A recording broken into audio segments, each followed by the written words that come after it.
آج کی بات ماہنامہ کلندر شعور مئی 2023۔ جس طرح بجلی ایک ہے اور بلب لاکھوں ہیں، اسی طرح روح ایک ہے اور جسم لاشمار ہیں، جو شماریات سے زیادہ پرتوں کا مجموعہ ہے۔ ہر پرت کی حیثیت لباس کی ہے، لباس صلاحیت ہے اور ہر صلاحیت ایک دنیا ہے۔ نور کی دنیا میں نور، روشنی کی دنیا میں روشنی، پانی کی دنیا میں پانی، آگ کی دنیا میں آگ اور مٹی کی دنیا میں مٹی کی صلاحیتیں کام کرتی ہیں۔ ہر پرت لباس روح کی حرکات کو ظاہر کرنے کا میڈیم ہے، یعنی روح کی صفات لامحدود ہیں۔ روح جب کسی لباس کا انتخاب کرتی ہے تو اس کے مطابق صلاحیتیں ظاہر ہوتی ہیں۔ یہ ایسی بات نہیں جس سے آدمی واقف نہ ہو، وہ خواب اور بیداری میں اس تجربے سے گزرتا ہے۔ لیکن نمبر 1، آدمی جاگنے کے بعد سوتا ہے اور سونے کے بعد جاگتا ہے۔ جاگتا ہے تو تازہ دم ہوتا ہے، خاندان اور معاشرے کے ساتھ وقت گزارتا ہے، جس میں تعلیم، کھانا پینا، ملازمت، شادی، بچے، سیر و تفریح، معاشرتی ذمہ داریاں اور مذہبی فرائض شامل ہیں۔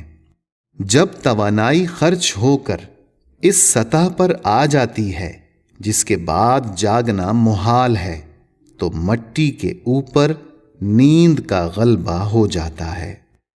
نمبر 2، مٹی کے جسم کے سوتے ہی آدمی کے اندر ایک اور آدمی جاگتا ہے اور زندگی کے تقاضے پورے کرتا ہے۔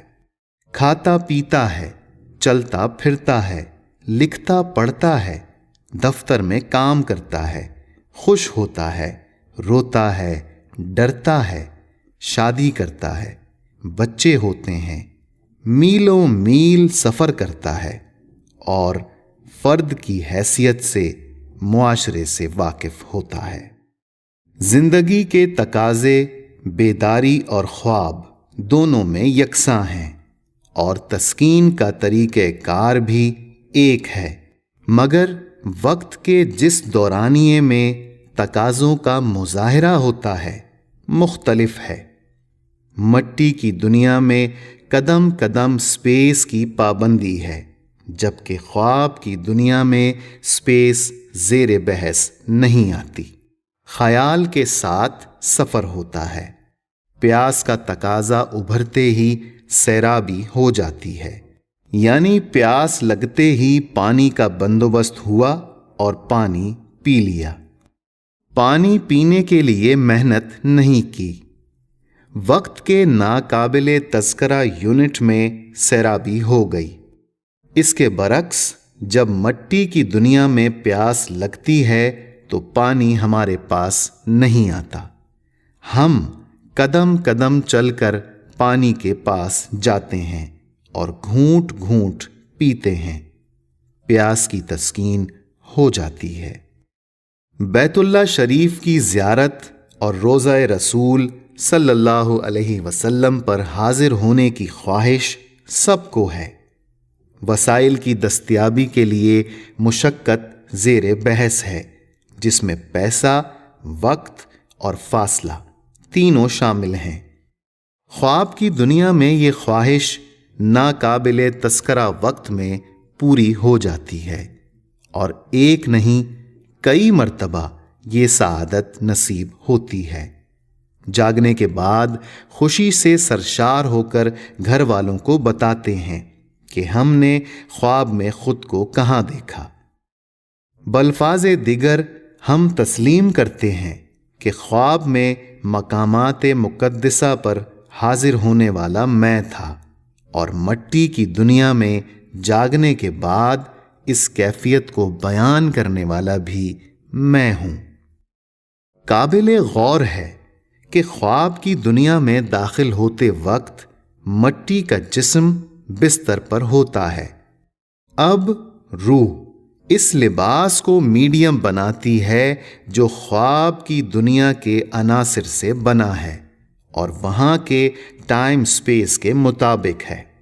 جب ہم مٹی کی دنیا میں واپس آتے ہیں تو خواب والا جسم سو جاتا ہے اور مٹی کا جسم بیدار ہوتا ہے۔ لباس کیا ہے؟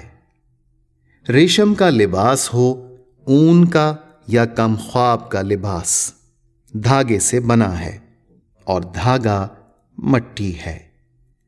1 سال کے بچے، 10 سال کے لڑکے اور 40 سال کے تجربہ کار شخص کا جسم لباس کے علاوہ کچھ نہیں۔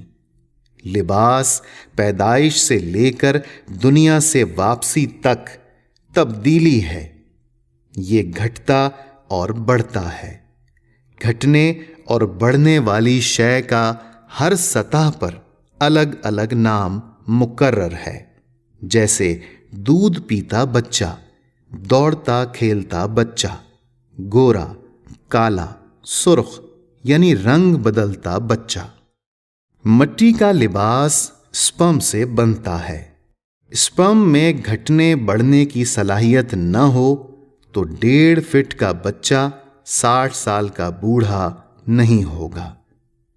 ہر قسم کا لباس جو بچے نے 60 سال تک پہنا ہے بوسیدہ ہو کر پھٹ رہا ہے۔ تفکر کیا جائے تو مٹی کا لباس جسے ہم آدمی سمجھتے ہیں وہ بھی کپڑے کی طرح بوسیدہ ہو رہا ہے۔ گھٹنے بڑھنے کا عمل بالآخر ایسے مقام پر لے آتا ہے کہ بچہ 60 یا 100 سال کے بعد غائب ہو جاتا ہے اور مٹی سے بنا ہوا لباس مٹی میں تبدیل ہو جاتا ہے۔ لباس مٹی کا ہو یا گیس اور روشنی کا، تغیر ہے۔ ہم چاہے جس دنیا میں ہوں خود کو کھاتا پیتا دیکھتے ہیں اور کھانے پینے کا تعلق نشو و نما، تغیر سے ہے۔ البتہ کائنات میں جتنی دنیایں ہیں ان میں سب سے زیادہ تغیر مٹی کے لباس میں ہے۔ مٹی میں تعفن کی وجہ سے ٹوٹ پھوٹ کا عمل زیادہ ہے۔ زمین پر جتنی مخلوقات ہیں ان کی تعداد لاشمار ہے۔ سب کا وجود مٹی پر قائم ہے۔ مٹی کی تخلیق میں رنگ شامل ہیں۔ رنگوں کا مشاہدہ پودوں، پھولوں، پھلوں، پرندوں اور ساری مخلوقات میں نظر آتا ہے۔ احسن الخالقین اللہ کا ارشاد ہے، سورہ مومنون آیت 12-14۔ اور ہم نے انسان کو مٹی کے سط سے بنایا، پھر اسے ایک محفوظ جگہ ٹپکی ہوئی بوند میں تبدیل کیا، پھر اس بوند کو لوتھڑے کی شکل دی، پھر لوتھڑے کو بوٹی بنایا، پھر بوٹی کی ہڈیاں بنائیں، پھر ہڈیوں پر گوشت چڑھایا، پھر ہم نے اسے نئی صورت میں بنایا۔ بس اللہ بڑا بابرکت ہے جو تخلیق کرنے والوں میں بہترین خالق ہے۔ مٹی کے دھاگوں سے تیار ہونے والا لباس ٹوٹ پھوٹ کے 6 مراحل سے گزرتا ہے اور ہر مرحلہ رنگین ہے۔ مٹی ٹوٹتی ہے تو اس میں سے جوہر نکلتا ہے، جوہر میں سے بوند ظاہر ہوتی ہے، بوند کے خلیات ٹوٹنے سے لوتھڑا بنتا ہے، لوتھڑے سے بوٹی بنتی ہے، بوٹی کھلتی ہے تو اس میں سے ہڈی ظاہر ہوتی ہے اور ہڈی گوشت میں چھپ جاتی ہے۔ عرض ہے کہ جس لباس کی بنیاد ٹوٹ پھوٹ ہے، اس کی صلاحیتیں ایک حالت پر قائم نہیں رہتی، جبکہ اسپیس کی تسخیر کے لیے ایک مرکز پر قائم رہنا ضروری ہے۔ ہم مٹی کے لباس کو آدمی سمجھتے ہیں، جبکہ لباس پہننے اوڑھنے کی چیز ہے۔ ہماری پہچان جان ہے، جو لباس پہنتی ہے اور اتار دیتی ہے۔ اللہ تعالیٰ نے نوع آدم کو فی الارض خلیفہ بنایا ہے، اور ارض زمین ایک نہیں لاشمار ہیں۔ ہر زمین کے لباس کی صلاحیت الگ ہے، کسی میں کثافت زیادہ ہے اور کسی میں لطافت زیادہ ہے۔ جس لباس میں لطافت زیادہ ہے، وہاں ایک قدم سے دوسرے قدم میں میلوں میل طے ہو جاتے ہیں، یعنی اسپیس سمٹ جاتی ہے۔ فی الارض خلیفہ کا مطلب یہ ہے کہ نوع آدم کے اندر ہر زمین کا لباس صلاحیت موجود ہے، اور وہ جب چاہے اسے پہننے اور اتارنے کی صلاحیت رکھتی ہے۔